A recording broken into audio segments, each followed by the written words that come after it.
Pues él es Elías Aguilar, director de indicadores, que ahora sí que sorprendió a todos. Casi lo sacan en hombros en la noche de la elección y ya de una vez de conocer los números, porque resulta que indicadores casi latina al margen de diferencia que iba a obtener Alejandro Armenta Mier aquí en Puebla. Para eso tenemos esta noche y le agradecemos que haya aceptado esta entrevista a Elías Aguilar. Buenas ¿Cómo noches, estás? Elia. Buenas noches, Iván. Sí, Muchas gracias por la invitación. Para mí siempre será un privilegio platicar contigo. Pues sí, mira, desde el 21 de mayo, si recordarás, Sí. tuve una plática con ustedes. Preveíamos un carro completo, preveíamos que Alejandro Armenta iba a ser el gobernador electo con más votos en el estado de Puebla, y también dijimos que Claudia Sheinbaum iba a superar a López Obrador en votación, ¿no?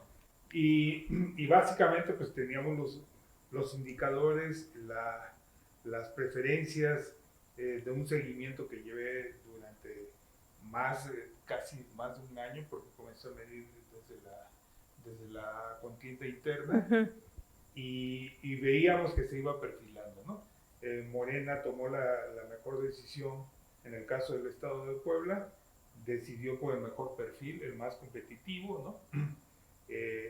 El candidato Alejandro Armenta también eligió los temas de manera correcta, se comunicó durante toda la campaña de manera correcta y se lograron los objetivos.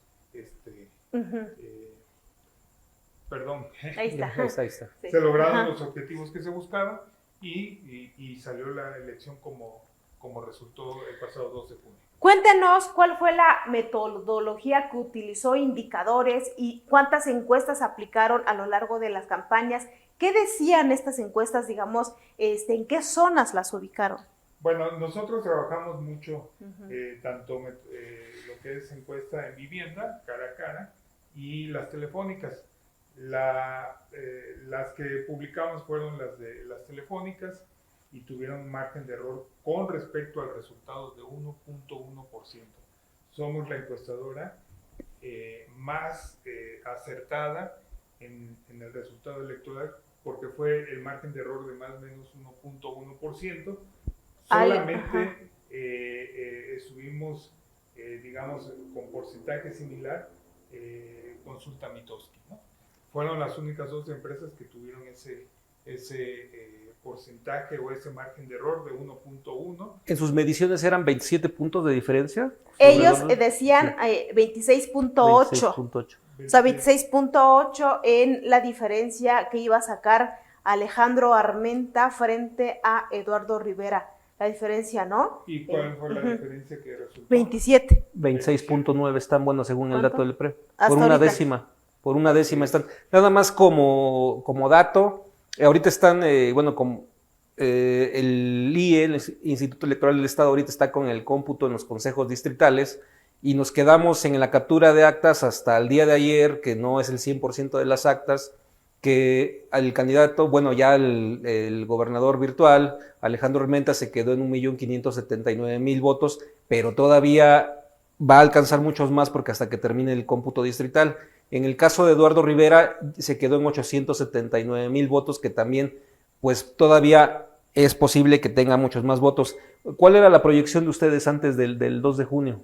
Dijimos que Alejandro Armenta, el 21 de junio dijimos que tenía al menos 1.700.000 votos, sí, y que ese sería el rango inferior que tendría, y el rango superior que nosotros estimamos fue de 1.900.000 votos. Yo creo que Alejandro Armenta va a estar dentro de ese rango, probablemente se va a acercar a 1.900.000 estamos votos. Viendo. Así sí, efectivamente, en esa reunión usted explicaba el rango de 1.7, 1.9 millones de votos para Armenta, ¿no? Así es. Y ahorita están por alcanzarlo, porque en el caso de la votación presidencial, se alcanzaron ya los más de 2 millones. ¿Ustedes en ese caso tuvieron alguna proyección que habría un voto diferenciado? Sí, decíamos que Claudia Sheinbaum iba a obtener más votos que iba a llegar a los 2 millones de votos en el estado de Puebla, que había esa proyección. También hicimos la proyección de la participación electoral, que es un tema estructural, es decir, en todas las presidenciales va a ser alrededor del 62-63% de participación, y creo que hasta el momento está en 63% de participación. Nosotros pusimos ahí que era, estimamos que fue del 62.4. En esa misma reunión que tuvimos, señalamos el 21 de mayo que era probable el carro completo en la elección federal, ¿no? En ese momento estaba la preferencia 54% a favor de los candidatos de Morena contra 22% de los candidatos de la alianza del la PAN. alianza del PAN-PRI, ¿no? Que era probablemente el carro completo, estaba ahí señalado. No teníamos los elementos para decir específicamente en cada distrito federal cómo sería la preferencia, porque recordemos era una medición de 1.600 entrevistas telefónicas, por lo cual en promedio era 110, 90 entrevistas por distrito federal, lo cual incrementa el margen de error. En todas estas encuestas que hicieron a lo largo del proceso electoral, ¿llegaron a preguntarle a los ciudadanos por qué es que votaría por Morena? Así es. Mira, en la campaña nosotros hicimos grupos focales, identificamos dos temas, un tema que manejó Xóchitl y la alianza del PAN-PRI-PRD, que era el tema de la democracia, que hasta la fecha lo siguen manejando, ¿no? El tema de señalar que López Obrador es un tirano o es casi un dictador, antidemócrata, ¿no? Antidemócrata, que atenta contra digamos, la democracia de México, y en caso de que ganara Morena, pues pondría en riesgo ese funcionamiento de la democracia. Y por el otro lado teníamos el tema del presidente López Obrador, que es un tema que le llamo yo, es un encuadre que él ha venido trabajando desde hace más de 30 años, donde señala que el principal problema de México no es la democracia, sino es, digamos, la corrupción, ¿no? Y la gran disparidad que hay en el ingreso-consumo que hay de los distintos sectores del país. ¿Qué quiere decir? Que hay un 60% de gente que vive en condiciones de pobreza y hay un 30% que vive, digamos, un 32-33% que es la clase media, y hay un 8% que es la clase pudiente, por decirlo de alguna manera. Y entonces, que en estos 30, en este escenario, el presidente López Obrador dice que los gobiernos no pueden darse el lujo de omitir esa realidad y que debe de luchar contra la pobreza y devolverle al Estado la tarea de la justicia social o del Estado benefactor, de apoyar a estos sectores, y lo hizo de manera muy acertada para su proyecto, porque 70% de las viviendas en el país, algunos de los miembros o residentes de esas viviendas reciben algún apoyo del gobierno del presidente López Obrador que anteriormente no habían recibido, y eso le da mucha credibilidad a... Eso ya ustedes ya lo tenían medido, medido y dijeron, esta es la gente que está garantizando el voto para, ahora sí que para Andrés Manuel López Obrador, de facto para Morena y sus candidatos. Para Morena, así ¿no? Es. Y bueno, la gente votó por esos apoyos sociales, ¿no? Si lo vemos, esos porcentajes que les mencioné, más o menos se puede trasladar a los votos que recibió Morena en el país, de Claudia Sheinbaum, 60%, contra un 20 y tantos % que recibió Xóchitl Gálvez y un 10% que recibió Maynes. Entonces, querría decir que ahí está la diferenciación que maneja que les estoy diciendo, ¿no? Ese 60% valora mucho los apoyos sociales que recibe el gobierno, porque incluso, aunque nosotros no lo creamos, hay gente que vive, familias que viven con 6,000 pesos cada 2 meses. Y ese ingreso es que le hace la diferencia. Les marca una diferencia. Y entonces, también, por ejemplo, otro tema que maneja la oposición es el tema de la economía, ¿no? Sin embargo, aquí hablamos de dos términos muy diferentes. Cuando tú le preguntas a los técnicos, a la gente que sabe de economía, te habla de cuestiones abstractas, te habla de la estabilidad de los mercados, te habla de la inflación, te habla de cuestiones macro, ¿no? Pero cuando tú hablas con la población en general, con el lector de a pie, y tú les preguntas de economía, ellos no entienden eso. Claro, claro. Ellos están hablando del dinero que tienen en la bolsa. Lo que tienen. Así es. Y entonces cuando dicen, ¿con quién ha estado la economía mejor? Pues con el presidente López Obrador. Lo atribuyen a lo que están recibiendo de manera inmediata. Totalmente. Y ese es el problema y es el gran reto que tiene la oposición, trasladar, porque ellos también hablan de democracia, pero en términos muy abstractos. Claro, muy general. Así es. La gente dice, bueno, pues democracia, pues sí, pues puedo ir a votar, voy a votar. Estoy ejerciendo y participando en la democracia. Así es. Pero más allá no ve otro beneficio, ¿no? Dice, pues... Una de las reflexiones precisamente de los resultados del domingo es que quedó muy marcado tal vez los 35 millones de votos a Claudia Sheinbaum y bueno, para todos los candidatos de Morena, precisamente de beneficiarios de la clase de media hacia abajo y los votos hacia la coalición del PAN son, digamos, los pudientes como los que acaba de comentar y la clase media. O sea, la clase media quedó muy sectorizado el voto. Así está dividido el país en esos dos sectores, ¿no? Y ese es el problema de un país como México, donde tú tienes un 60% de los electores que viven en condiciones de pobreza. Entonces, para ellos siempre lo van a valorar mucho digamos, los apoyos sociales, van a valorar las becas, van a valorar que el Estado sea el que luche contra la pobreza, ¿no? Eso lo valoran mucho, ¿no? Y no entiende o no le ven tanta importancia a la democracia, ¿no? O sea, ustedes en estas encuestas que hicieron también midieron, yo recuerdo que también se mencionaba lo de la inseguridad.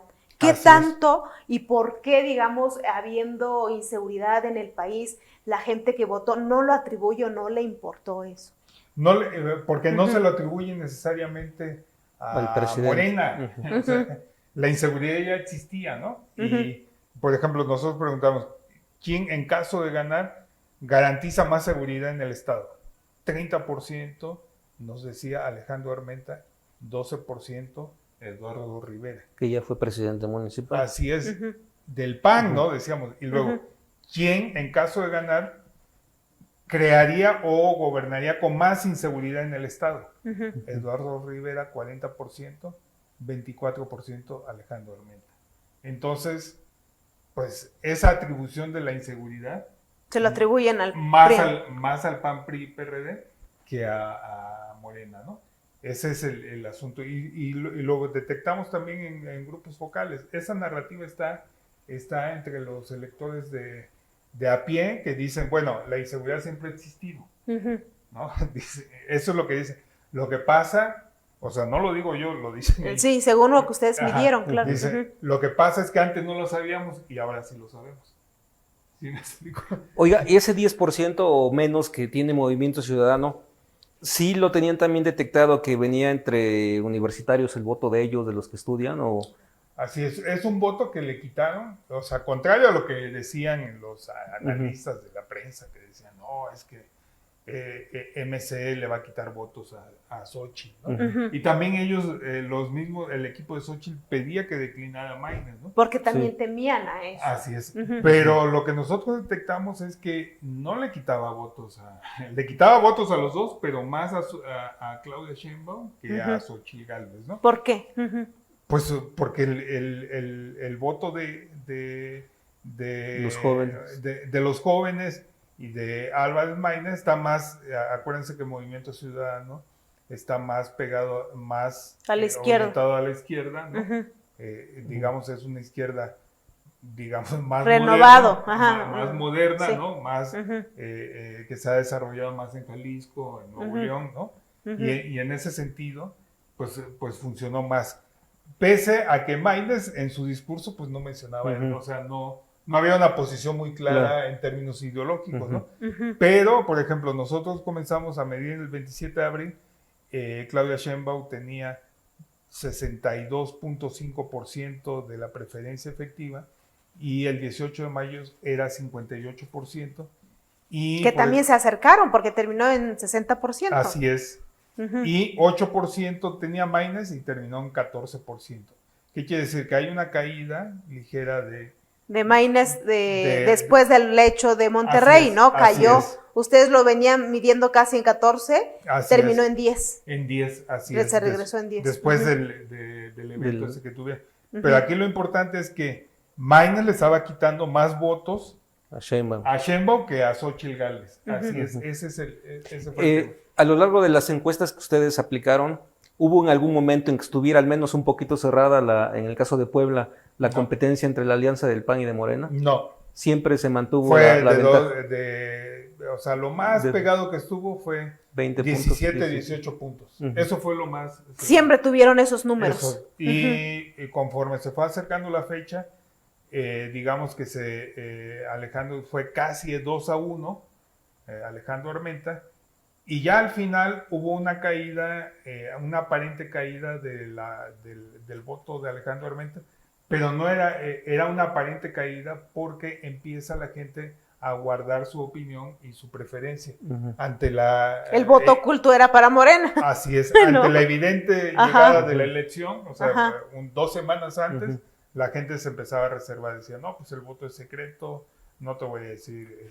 Yo también pregunté y me dijeron, es que el voto es secreto. Es que yo creo que el único voto oculto fue el de San Andrés Cholula, ¿no? Porque ahí creció el PAN. Pero ustedes midieron ahí la zona también. Y nos salía Morena arriba. Ahí lo que pasa en San Andrés, pese a que ustedes miran, por ejemplo, toda la zona de la reserva y nosotros tenemos estrategias de medir los fraccionamientos, ese día el voto del PAN pues sale muy fuerte en el caso de San Andrés, ¿no? En el caso de San Andrés y de San Pedro Cholula, ¿no? En San Andrés fue mucho más evidente y en San Pedro pues más cerrado, ahí están las consecuencias. Más cerrado, pero también es la zona esta de los fraccionamientos lo que le ¿Ustedes sí lograron entrar a los fraccionamientos a medir? No, lo que hacíamos es telefónica. También hacemos telefónicas, pero también cuando nos pedían en vivienda, lo que hacemos son estrategias para captar a la gente de los fraccionamientos, como pues en puntos de afluencia pública cercanos a los fraccionamientos, checar que vivan por ahí, y los hacemos en los Oxxos, en las escuelas, en los supers que hay por ahí. Más o menos que es donde anda ese perfil de personas. Así es. Pero de todas maneras, pues es una dificultad, A lo largo del domingo 2 de junio ustedes aplicaron varias encuestas de salida y se mantuvo también la misma tendencia. La misma tendencia vemos. Porque yo me acuerdo que desde las 11 ya andaban difundiendo algunos de los datos. Yo por ahí vi algunas, las 11 que ya daban, eran 27 puntos, dije, paso, sí, ya. Ya estaba. Ya estaba claro desde la mañana. No sé si era la de nosotros, pero por ejemplo, yo cerré la encuesta de salida. ¿Cómo salí tú? ¿Cuántas aplicó indicadores ese día de las encuestas de salida? Aquí estamos hablando de casi 9,000 votantes encuestados en todo el estado. Y cerró Alejandro Armenta con 61 contra 31 redondeado, ¿no? Eduardo Rivera 31 y 61. Los 30 puntos. Los 30 puntos, así es, o 29 puntos, ¿no? Y Fernando Morales 5.88%, y ya en los márgenes de error puede ser 59 Alejandro Armenta o 61, y en el caso que se quedó justo ahí. Así es. Y Eduardo Rivera puede ser 32 o 29. Ustedes siempre tuvieron la certeza en esas encuestas de salida de que la gente no estaba mintiendo, porque algunos llegaron a suponer que decían mentiras en las encuestas de salida. Mira, no, lo que pasa es que la estrategia, y hasta ahorita se mantiene de la oposición, ha sido difundir noticias falsas, es la verdad.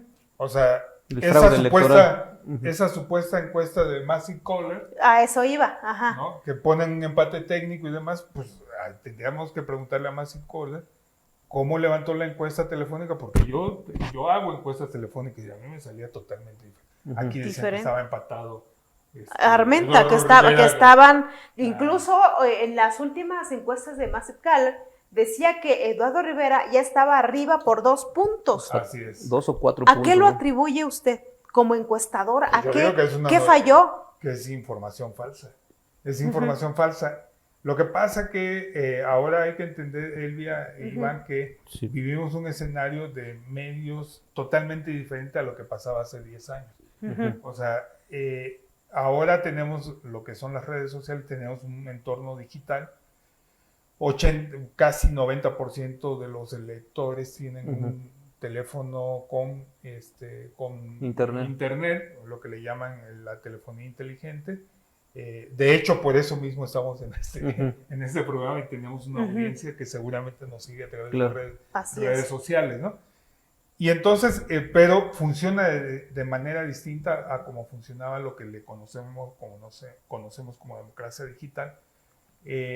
Esa funciona a partir de, tenemos los consumidores de estos contenidos, pues son lo que le llaman prosumidores, que deciden qué contenidos ver y qué contenidos no ver, ¿no?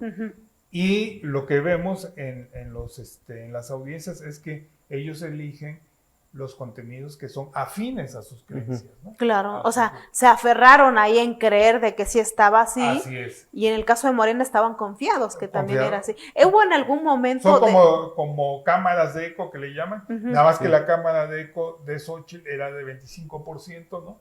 Y ahí circulaba Massive Caller, ¿no? Y todas estas noticias falsas, y ahorita esta, que estoy seguro que es una noticia falsa, esta que andan diciendo que hubo un fraude y que clonación de actas, de no que sé están apareciendo números, de que no se registraron, de que las sábanas no coinciden con los datos del PREP. De ser así, de todas maneras, ¿habría carro completo? O sea, de Totalmente. Que puedan recuperar votos, o sea, pero no es posible. O sea, ni en ciencia ficción pasaría un fraude de esa naturaleza, ¿no? O sea, por más explicación que le dan, pues, es imposible, sería el fraude perfecto, ¿no? O sea, mis bases de datos de las encuestas que dice, ahí están, las entrego al INE, y ahí está cómo respondió la gente, que como me ordenaron a mí que yo dijera 60%, o sea, imposible. A ti nunca, digamos, porque, bueno, más bien para terminar lo de Massive Caller, ¿vale la pena usted que es encuestador ha sido encuestador durante muchos años, ¿vale la pena arriesgar el prestigio y quedar así? Como en este caso, en 2018 muchos quedaron lejísimos, pero por ejemplo en este 2024 quedó muy marcado Massive Caller, por ejemplo, a nivel nacional y a nivel local. Mira, las encuestas se pueden, entre comillas, equivocar, pero se equivocan, o sea, cuando es un trabajo honesto, por decirlo 10 así. menos de puntos, no todo. No, sí, claro, o sea, uno se puede equivocar, pero no es que se hayan equivocado las encuestas, se equivocan porque hubo algo en el mercado que las alteró, es decir, por ejemplo, no alteró la encuesta, sino alteró el voto. Y es lo que le llaman la operación, las prácticas fraudulentas que hay el día de la elección, lo que es la movilización, lo que es el robo de urnas, lo que es el carrusel y todas esas series de tácticas que tienen los partidos y los candidatos en operar el día de, y eso cambia las preferencias, y hace que que las encuestas, entre comillas, se equivocan, porque la técnica es perfecta. Tú agarras, si midiéramos, por ejemplo, la altura de los mexicanos y hacemos un sorteo aleatorio de 100 mexicanos, o 1000, o 2000, o 3000, seguramente van a coincidir. Claro. Porque es una muestra aleatoria. Lo mismo debería pasar con las encuestadoras, con las ¿no? preferencias electorales. Entonces, pues habría que ver, habría que preguntar con Massive Caller, pues cuál fue su metodología, ¿no? Porque ellos pues ya salieron a decir, bueno, sí nos equivocamos, pero, o sea, de acuerdo a la experiencia de usted, se equivocaron 25, ¿cómo es 30 posible puntos o más? Que todos decían que iba a haber una diferencia de 30 puntos, como lo fue a nivel nacional y a nivel local, y Massive Caller decía, empate técnico, incluso ya están arriba? O sea, atrevió a decir que Xochitl ya estaba arriba y que Eduardo Rivera ya estaba arriba a nivel local. Mira, el problema es tan fuerte de este fenómeno que les digo de las cámaras de eco, ¿no? Que se difunden información falsa. Solamente ¿no? que se hayan entrevistado puros panistas. Pues no, o sea, el problema es que lo terminan creyendo. eso explicaría por qué el día de salen a decir que triunfaron, ¿no? Sí. También según la encuesta de salida de Massive Caller. Ajá, y pues te digo, y 6 gubernaturas decían. Ajá, y sale Eduardo Rivera a decir que había ganado y también Mario Riestra. O sea, perdonen, pero hacer eso es un poco ridículo, ¿no? Es arriesgado. Pues eso yo esa noche decía, ¿cómo? O sea, entonces sí tienen números que los respalda, porque no es posible que salgas a decir, sabes que mañana te vas a salir a desdecir. Así es. ¿No? Pues ese es el tema de estos medios digitales y las consecuencias de difundir información falsa, de que se la creen, ¿no? Con los resultados que tuvimos del 2 de junio, de la planadora de Morena, que pues gana por muchos millones de votos en el caso de la presidencial, igual en el caso del estado de Puebla, pues la diferencia yo creo que se va a cerrar como en 800,000 votos, 700,000 votos a la gubernatura. Ha sido una proyección y yo creo que es muy arriesgado proyectar algo al 2027, el 2030. Con este poder que tiene Morena, se perfila a volver a ganar, porque yo considero muy difícil que un partido pueda crecer 15 millones en 3 años o en 6 años. No, porque cada elección es diferente, o sea, dentro de 3 años, recordemos que no va a haber una... Son federales. Es concurrente. Es federal, pero no va a haber una elección de gobernador ni de presidente de la República. Y entonces lo que va a jugar mucho ahí es las presidencias municipales.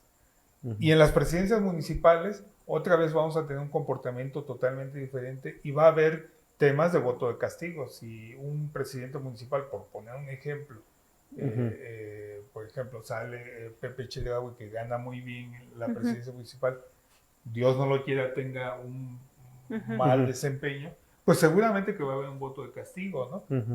Pero eso lo tienen que entender los partidos, ¿no? No me puedo creer yo, como candidato o partido, creer que la gente está volcada hacia mí otra vez cuando es un voto de castigo, ¿no? Como le sucedió a Eduardo Rivera, ¿no? Eduardo Rivera contra Claudia Rivera, ¿no? Sí, en el 2021. Ajá, pues si Eduardo Rivera creyó que la gente votó porque él es muy bueno, pues está equivocado, ¿no? Realmente la gente votó en contra de Claudia. En contra de Claudia, Claro. Rivera. ¿Qué quiere decir? Que si hubiéramos puesto a cualquier otro candidato en lugar de Eduardo Rivera, probablemente hubiera ganado. Así es. Entonces y eso lo tienen que entender ellos. O sea, las circunstancias en las cuales ganan ellos las posiciones, ¿no? Y la trayectoria de cada quien. Situación distinta con Alejandro Armenta, por darlo así, por decir un ejemplo. Él ha tenido derrotas, pero también ha tenido victorias que se ha forjado él en la adversidad. Por ejemplo, él fue candidato a una diputación federal en el 2015, cuando, digamos, todo el aparato... Del PRI. No, del PAN. Del PAN. Sí, estaba Moreno Valle estaba en el poder. Punto más alto. Así es, así es, estaba en el poder. Bueno, pues ahí estaba la fuerza de toda la fuerza de Moreno Valle, se enfrentó en un distrito y la ganó. Y luego... en el Senado, en el 18. Y luego esa, digamos, fue la ola del 2018, ¿no? Claro. Al que pusieran ahí iba a ganar, pero en la interna de Morena, en esta que pasamos en el 2023, pues se dieron con todo, ¿no? Sí. Y Usted también hizo mediciones en la interna, así es, que también siempre Armenta salió arriba. Así es, nunca lo alcanzaron. Pero todos los medios, hay que decirlo, los medios locales, pues estaban en contra de Armenta, ¿no? No todos. Eran nachistas. Bueno, pero sí. Eran morenachos.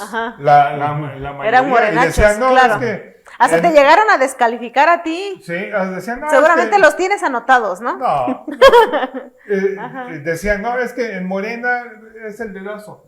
Sí. Pero es porque pierden el contexto de las elecciones internas de Morena. Yo he estado en la elección de Morena interna de Oaxaca, con Salomón Jara.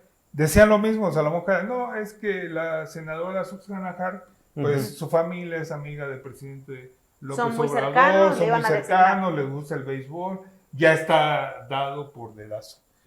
No fue así. Pues no fue así, Salomón salía arriba y salía arriba, ¿no? Lo mismo sucedió Por ejemplo, en Coahuila era lo mismo, decían, no, es que el que va a ser ¿cómo se llamaba? Que en paz descanse, que era senador. El del sombrero, el de se me sombrero, fue. ya Se me fue. Ajá. se me fue. Ujú. No, es muy mal candidato. ¿Eh? Guadiana. No, Guadiana es muy mal candidato, pero ya había sido 2 veces candidato a gobernador y a senador, y es muy difícil. Muy conocido. Ajá, es muy difícil ganar. No, el que va a ser el subsecretario, el subsecretario de Seguridad, creo que Mejía Verdeja se apellidaba. Fueron, y pues no lo alcanzó y quedó Guadiana, ¿no? Aunque perdió la elección. Así es, igual en Tamaulipas, Américo Villarreal, decía, habían varios ahí tirados, y Américo Villarreal, y Américo quedó. Y lo mismo en Puebla, yo decía, bueno, pues es que si va a ser el que sea, tiene que ganar la encuesta. No mi encuesta, o sea, tiene que percibirse que gana una encuesta bien legitimada, ¿no? No nada más que digan que ganó una encuesta y no la ganó. Claro, algo más. Además en el caso de la capital de Puebla también hicieron mediciones y siempre previeron que iba a ganar Pepe Chedraui. Sí, comenzó competido, ¿eh? Yo Sí. por acá tenía yo la trayectoria, pero comenzó siempre arriba, Pepe siempre estuvo arriba, pero primero era un margen cerca de 5 puntos, 4 puntos, y conforme fue dando el proceso, fue creciendo hasta que la tuvimos en 15 puntos. De ventaja. De ventaja. Y así está cerrando con los datos del PRE, aproximadamente 15 puntos. 15 bueno, puntos. hasta ahorita. Más o menos, sí. Falta que terminen del cómputo distrital. Distrital, pero yo creo que va a estar cercano 17 puntos Pepe Chedraui de ventaja, ¿no? Entonces siempre estuvo, ¿y a qué le atribuye usted, por ejemplo, en el caso de Eduardo Rivera y Mario Riestra, que hay un voto diferenciado aquí en la capital? Ajá, ¿a favor de quién? A favor de Eduardo Rivera. ¿Lo llegaron a prever en algún momento? Sí había un voto diferenciado, pero no era suficiente. O sea, estaban alineadas las 3 elecciones, o sea, la de la presidencial, la de gobernador y la de presidente municipal, favorables. Entonces era imposible prácticamente imposible que se diera el día de la elección que dijeran, yo voy a votar por Claudia Sheinbaum y voy a votar por Eduardo Rivera, y en la de presidente municipal voy a votar por Mario Riestra. No era así. No era así.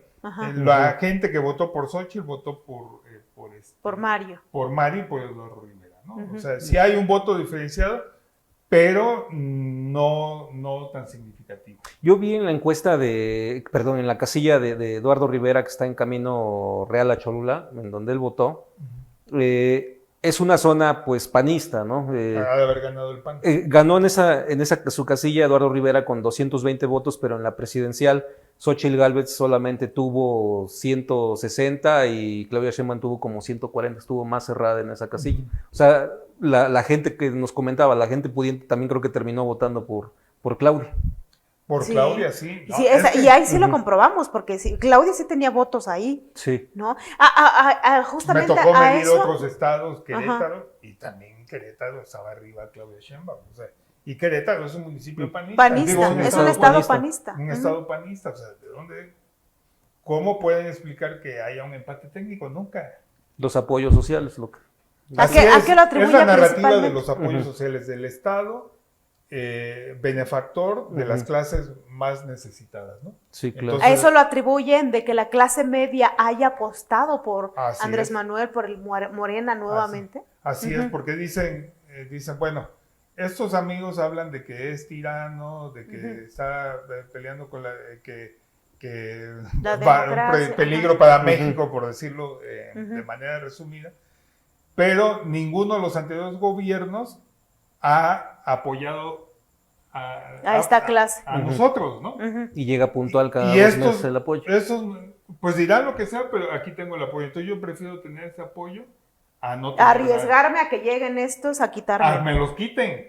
Así es. Esa es la lógica. En una de esas hasta Vicente Fox, que es pudiente de haber terminado votando por Morena.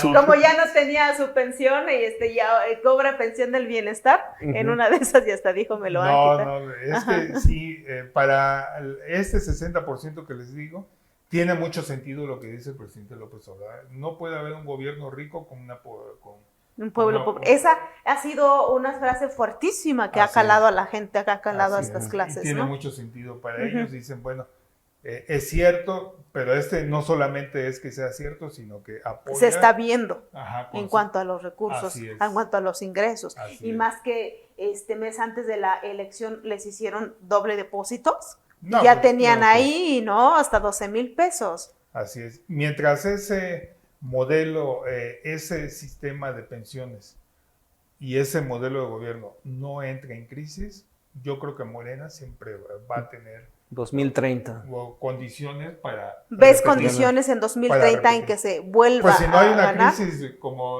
auguran que va a haber una crisis, que ya no va a haber dinero y que en 3 años va a haber una crisis de pagos a los compromisos internacionales que tiene México. Si no hay eso, pues seguro que las preferencias van a ser favorables. Además de que no hay otros líderes políticos en otros partidos actualmente en México. Sí, o imagínense que hay una crisis de pago, entonces estaríamos una crisis de todos los partidos, incluyendo a Morena, y entonces pudiéramos ver personajes como Ricardo Salinas teniendo un escenario postulándose para el 2030 y tendríamos una especie como de Milei, pero de ese de Argentina, pero aquí en México, ¿no? Claro. ¿A partir de cuándo es oportuno empezar a medir a los presidenciales para el 30? Pues yo creo que en 2 años, ¿no? 2 años. Se van a estar perfilando, ¿no? Más o menos. ¿Quién de quién? ¿Alejandro Armenta lo ven como un posible? Yo creo que tiene, él no lo ha dicho, pero yo sí le veo... ¿Le ves potencial? Potencial, ¿no? Eso depende de muchos con Clara factores. Brugada y Harfuch. Harfuch, pues así es. Habría que ver. Habría